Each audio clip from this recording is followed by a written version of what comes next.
ನಮಸ್ಕಾರ ಸ್ನೇಹಿತರೆ, ಶ್ರೀ ಕೃಷ್ಣ ಸಂದೇಶ ನಮ್ಮ ರೀಲ್ಸ್ ಯೂಟ್ಯೂಬ್ ಚಾನಲ್ಗೆ ನಿಮಗೆಲ್ಲರಿಗೂ ಸ್ವಾಗತ. ಪ್ರಯತ್ನವನ್ನು ಬಿಡಬೇಡ. ಹೌದು, ಭಗವದ್ಗೀತೆಯಲ್ಲಿ ಕೃಷ್ಣ ಪರಮಾತ್ಮನು ತಿಳಿಸಿರುವ ಪ್ರಕಾರ ಒಬ್ಬ ವ್ಯಕ್ತಿಯು ಅವನಿಗೆ ಎಷ್ಟೇ ಕಷ್ಟಗಳಿದ್ದರೂ, ಅದೆಷ್ಟೇ ನೋವುಗಳಲ್ಲಿ ಮುಳುಗಿ ಹೋಗಿದ್ದರೂ ದೇವರ ಧ್ಯಾನದಲ್ಲಿ ಸದಾ ಪ್ರಸನ್ನನಾಗಿರುವವನು ಅಥವಾ ದೇವರ ಧ್ಯಾನ ಮಾಡುತ್ತಾ ಆ ಭಗವಂತನ ಧ್ಯಾನದಲ್ಲಿಯೇ ಪ್ರಾಮಾಣಿಕವಾಗಿ ತೊಡಗಿರುವವನಿಗೆ ದೇವರು ಖಂಡಿತ ಸಿಕ್ಕೇ ಸಿಗುತ್ತಾನೆ. ಪ್ರಯತ್ನವನ್ನು ಬಿಡಬಾರದು. ದೇವರು ನನ್ನೊಂದಿಗೆ ಇದ್ದಾನೆ ಎಂಬ ನಂಬಿಕೆಯೇ ಅವರನ್ನು ಕಾಪಾಡುತ್ತದೆ.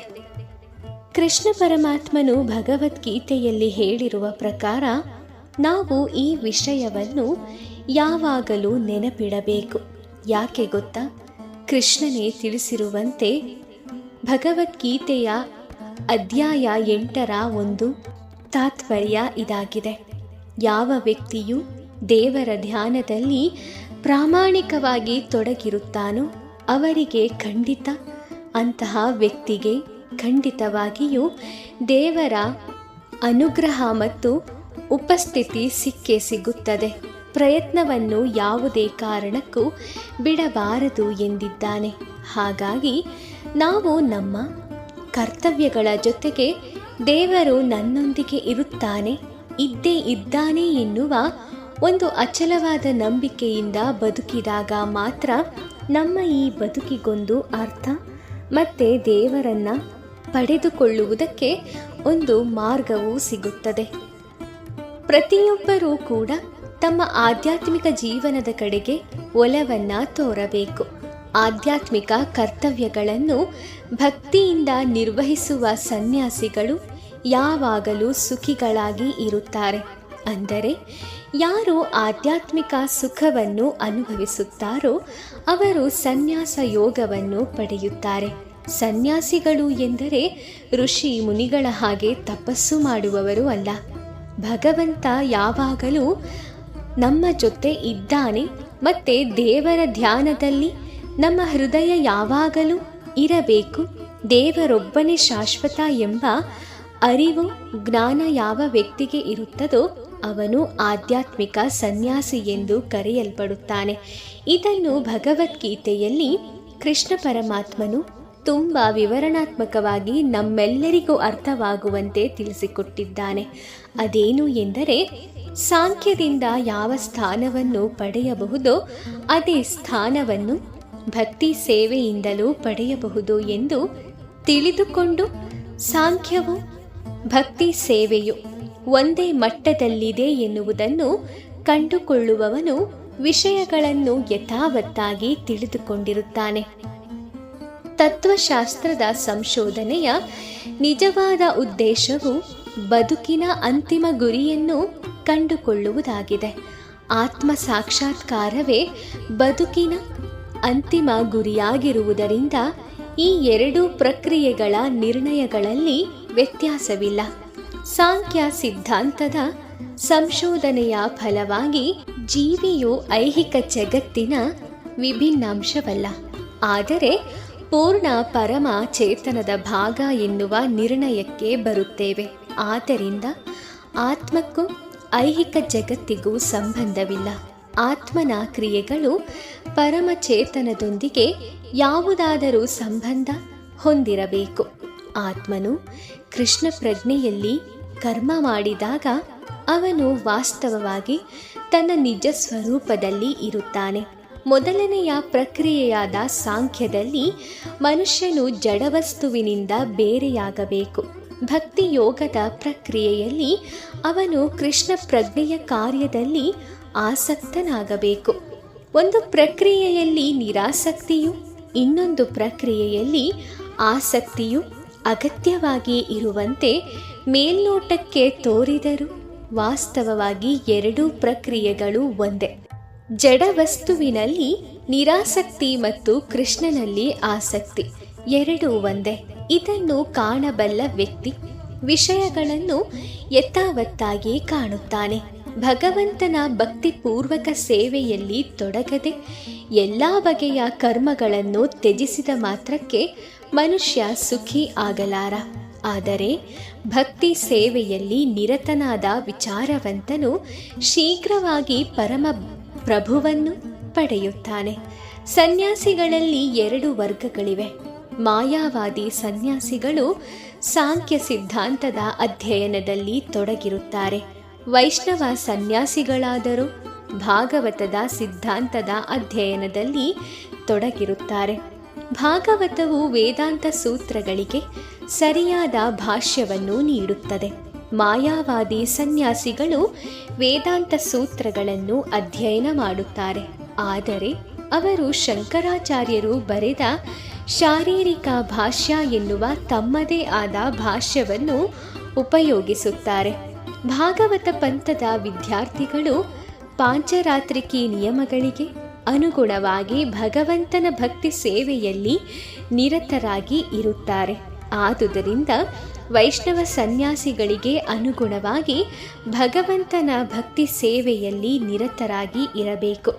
ಆದುದರಿಂದಲೇ ವೈಷ್ಣವ ಸನ್ಯಾಸಿಗಳಿಗೆ ಭಗವಂತನ ದಿವ್ಯ ಸೇವೆಯಲ್ಲಿ ಹಲವು ಬಗೆಯ ಕೆಲಸಗಳು ಖಂಡಿತ ಇರುತ್ತವೆ. ವೈಷ್ಣವ ಸನ್ಯಾಸಿಗೂ ಐಹಿಕ ಕಾರ್ಯಗಳಿಗೂ ಯಾವುದೇ ಸಂಬಂಧವಿಲ್ಲ. ಆದರೂ ಭಗವಂತನ ಭಕ್ತಿ ಸೇವೆಯಲ್ಲಿ ಅವನು ಹಲವಾರು ಕೆಲಸ ಕಾರ್ಯಗಳನ್ನು ಮಾಡುತ್ತಾನೆ. ಆದರೆ ಸಾಂಖ್ಯ ಮತ್ತು ವೇದಾಂತಿಕ ಅಧ್ಯಯನದಲ್ಲಿ ಹಾಗೂ ಊಹಾತ್ಮಕ ಚಿಂತನೆಯಲ್ಲಿ ಮಗ್ನರಾದ ಮಾಯಾವಾದಿ ಸನ್ಯಾಸಿಗಳಿಗೆ ಭಗವಂತನ ದಿವ್ಯ ಸೇವೆಯು ರುಚಿಸುವುದಿಲ್ಲ. ಅವರ ಅಧ್ಯಯನವು ನೀರಸವಾಗುವುದರಿಂದ ಅವರು ಕೆಲವೊಮ್ಮೆ ಬ್ರಹ್ಮನ್ ಕುರಿತು ಊಹಾತ್ಮಕ ಚಿಂತನೆ ಮಾಡುವುದರಲ್ಲಿ ಬೇಸರಗೊಳ್ಳುತ್ತಾರೆ. ಆದುದರಿಂದ ಅದನ್ನು ಸರಿಯಾಗಿ ಅರ್ಥ ಮಾಡಿಕೊಳ್ಳದೆ ಭಾಗವತವನ್ನು ಆಶ್ರಯಿಸುತ್ತಾರೆ. ಇದರ ಪರಿಣಾಮವಾಗಿ ಅವರ ಶ್ರೀಮದ್ ಭಾಗವತದ ಅಧ್ಯಯನವು ಕಷ್ಟದಾಯಕ ಅನಿಸುತ್ತದೆ. ಒಣ ಚಿಂತನೆಗಳಿಗೂ ಕೃತಕವಾಗಿ ಮಾಡಿದ ನಿರಾಕಾರದ ವ್ಯಾಖ್ಯಾನಗಳು ಮಾಯಾವಾದಿ ಸನ್ಯಾಸಿಗಳಿಗೆ ನಿಷ್ಪ್ರಯೋಜಕವಾಗುತ್ತವೆ. ಭಕ್ತಿ ಸೇವಕ ಭಕ್ತಿಪೂರ್ವಕ ಸೇವೆಯಲ್ಲಿ ನಿರತರಾಗಿರುವ ವೈಷ್ಣವ ಸನ್ಯಾಸಿಗಳು ತಮ್ಮ ಆಧ್ಯಾತ್ಮಿಕ ಕರ್ತವ್ಯಗಳ ನಿರ್ವಹಣೆಯಲ್ಲಿ ಸುಖಿಗಳಾಗಿ ಇರುತ್ತಾರೆ. ಅವರಿಗೆ ಅಂತಿಮವಾಗಿ ಭಗವಂತನ ಸಾಮ್ರಾಜ್ಯವನ್ನು ಪ್ರವೇಶಿಸುವ ದೃಢವಾದ ಭರವಸೆ ಇರುತ್ತದೆ. ಅಂದರೆ ಯಾರು ಸದಾಕಾಲ ಕೃಷ್ಣ ಪ್ರಜ್ಞೆಯಲ್ಲಿ ಇದ್ದು ಅವನ ಪ್ರಜ್ಞೆಯಲ್ಲಿಯೇ ಎಲ್ಲ ಕೆಲಸಗಳನ್ನು ಮಾಡುತ್ತಾರೋ, ಸದಾ ಕೃಷ್ಣ ಕೃಷ್ಣ ಎನ್ನುವ ಒಂದು ನಾಮ ಜಪವನ್ನು ಅವರ ಜೀವನದಲ್ಲಿ ಅಳವಡಿಸಿಕೊಂಡಿರುತ್ತಾರೋ ಅವರು ಕೊನೆಯಲ್ಲಿ ಮುಕ್ತಿಯನ್ನು ಪಡೆದು ಕೃಷ್ಣನ ಲೋಕದಲ್ಲಿ ಶಾಶ್ವತ ಸ್ಥಾನ ಪಡೆಯುತ್ತಾರೆ ಎನ್ನುವುದು ಭಗವದ್ಗೀತೆಯ ಈ ಒಂದು ತಾತ್ಪರ್ಯವಾಗಿದೆ. ಹಾಗಾಗಿ ನಾವು ಕೂಡ ಯಾವಾಗಲೂ ಕೃಷ್ಣನನ್ನು ಸ್ಮರಿಸೋಣ. ಅವನ ಒಂದು ನಾಮಾಂಕಿತ ನಮಗೆ ಬದುಕಿನಲ್ಲಿ ಎಲ್ಲವನ್ನೂ ತಂದುಕೊಡುವಂತಾಗಿದೆ. ಹಾಗಾಗಿ ಭಗವಂತನ ಸಾಮ್ರಾಜ್ಯವನ್ನು ನಾವು ಪ್ರವೇಶ ಮಾಡಬೇಕಾದರೆ ನಾವು ಅಷ್ಟೇ ನಿಷ್ಠೆ ಪ್ರಾಮಾಣಿಕವಾಗಿ ಅವನನ್ನು ಸ್ಮರಿಸಬೇಕು. ಮಾನವ ಜನ್ಮ ಅತಿ ದೊಡ್ಡದು, ಅತಿ ಪುಣ್ಯ ಹೊಂದಿರುವಂಥದ್ದು. ಈ ಪುಣ್ಯ ಜನ್ಮದಲ್ಲಿ ನಾವು ಅನಾಚಾರಗಳನ್ನು ಮಾಡಬಾರದು ಅಥವಾ ಕೆಟ್ಟ ಆಲೋಚನೆಗಳಿಗೆ ನಮ್ಮನ್ನು ನಾವು ತೊಡಗಿಸಿಕೊಳ್ಳಬಾರದು. ಮಾನವ ಜನ್ಮ ಪುಣ್ಯ ಜನ್ಮ. ಇದರಲ್ಲಿ ನಾವು ಎಷ್ಟು ಭಗವಂತನನ್ನು ಧ್ಯಾನಿಸುತ್ತೇವೋ ಅಷ್ಟೇ ಪುಣ್ಯ ಆತ್ಮಗಳಾಗುತ್ತೇವೆ. ಮಾಯಾವಾದಿ ಸನ್ಯಾಸಿಗಳು ಒಮ್ಮೊಮ್ಮೆ ಆತ್ಮ ಸಾಕ್ಷಾತ್ಕಾರದ ಮಾರ್ಗದಿಂದ ಪತನ ಹೊಂದುತ್ತಾರೆ ಮತ್ತು ಪರೋಪಕಾರದ ನಿಸ್ವಾರ್ಥವಾದ ಲೌಕಿಕ ಕಾರ್ಯಗಳಲ್ಲೂ ತೊಡಗುತ್ತಾರೆ. ಇವರು ಐಹಿಕ ಕಾರ್ಯಗಳಲ್ಲದೆ ಬೇರೇನೂ ಮಾಡಲಾರರು. ಆದುದರಿಂದ ನಿರ್ಣಯವೂ ಹೀಗಿದೆ: ಬ್ರಹ್ಮನ್ ಯಾವುದು, ಬ್ರಹ್ಮನ್ ಯಾವುದೂ ಅಲ್ಲ ಎನ್ನುವ ಚಿಂತನೆಯಲ್ಲಿ ಮಾತ್ರ ನಿರತವಾಗಿರುವ ಸನ್ಯಾಸಿಗಳಿಗಿಂತ ಸದಾ ಕೃಷ್ಣ ಪ್ರಜ್ಞೆಯಲ್ಲಿ ಕೆಲಸ ಕಾರ್ಯಗಳಲ್ಲಿ ತೊಡಗಿರುವವರು ಉತ್ತಮ ಸ್ಥಿತಿ ತಲುಪುತ್ತಾರೆ. ಈ ಸನ್ಯಾಸಿಗಳು ಸಹ ಅನೇಕ ಜನ್ಮ ಜನ್ಮಗಳ ನಂತರವೂ ಕೃಷ್ಣ ಪ್ರಜ್ಞೆಯಲ್ಲೇ ವಾಸಿಸುತ್ತಾರೆ. ಕೃಷ್ಣನ ಸಾಮ್ರಾಜ್ಯವನ್ನು ಪ್ರವೇಶ ಮಾಡುತ್ತಾರೆ. ಸ್ನೇಹಿತರೆ, ಕೇಳಿದ್ರಲ್ಲ, ಎಷ್ಟು ಅದ್ಭುತವಾದ ಸಂದೇಶ ಅಲ್ವಾ ಇದು. ಕೃಷ್ಣ ಪರಮಾತ್ಮನು ನಮಗೆ ತಿಳಿಸ್ಕೊಟ್ಟಿರುವಂಥದ್ದು ಎಷ್ಟೋ ವಿಚಾರಗಳಿದ್ರೂ ಕೂಡ ಈ ರೀತಿಯ ವಿಚಾರಗಳು ಅಂದರೆ ನಾವು ಪ್ರತಿನಿತ್ಯ ಭಗವಂತನ ಧ್ಯಾನ ಯಾಕೆ ಮಾಡಬೇಕು, ಮಾಡಿದ್ರೆ ಏನಾಗತ್ತೆ, ಹೇಗೆ ಕೃಷ್ಣನ ಪ್ರಜ್ಞೆಯಲ್ಲಿ ಯಾವಾಗಲೂ ಇರಬೇಕು ಅನ್ನೋದರ ಕುರಿತು ಭಗವದ್ಗೀತೆಯಲ್ಲಿ ಕೃಷ್ಣ ಪರಮಾತ್ಮ ತುಂಬ ಚೆನ್ನಾಗಿ ಅರ್ಥಗರ್ಭಿತವಾಗಿ ತಿಳಿಸ್ಕೊಟ್ಟಿದ್ದಾನೆ. ಹಾಗಾಗಿ ನಾವು ಕೂಡ ಮಾಡೋ ಕೆಲಸದಲ್ಲಿ ಅವನ ನಾಮಸ್ಮರಣೆ ಮಾಡಿದ್ರೆ ಸಾಕು. ಅಂದರೆ ಭಕ್ತಿಪೂರ್ವಕ ಹೃದಯದ ಭಾವನೆ ಕೃಷ್ಣನಿಗೆ ಸಮರ್ಪಿತವಾಗಿರಬೇಕು. ಕೃಷ್ಣ ಕೃಷ್ಣ ಅನ್ನೋ ಒಂದು ಕೂಗು ಅವನಿಗೆ ಖಂಡಿತ ತಲುಪುತ್ತೆ. ನಮ್ಮ ಬದುಕಲ್ಲಿ ಬರುವಂತಹ ಕಷ್ಟಗಳಿಗೆ ಕೃಷ್ಣ ಅನ್ನೋ ಒಂದೇ ಒಂದು ಶಬ್ದ ಸಾಕು, ಆ ಕಷ್ಟಗಳನ್ನು ತಡೆದು ನಿಲ್ಲೋ ಶಕ್ತಿ ಹೊಂದಿದೆ.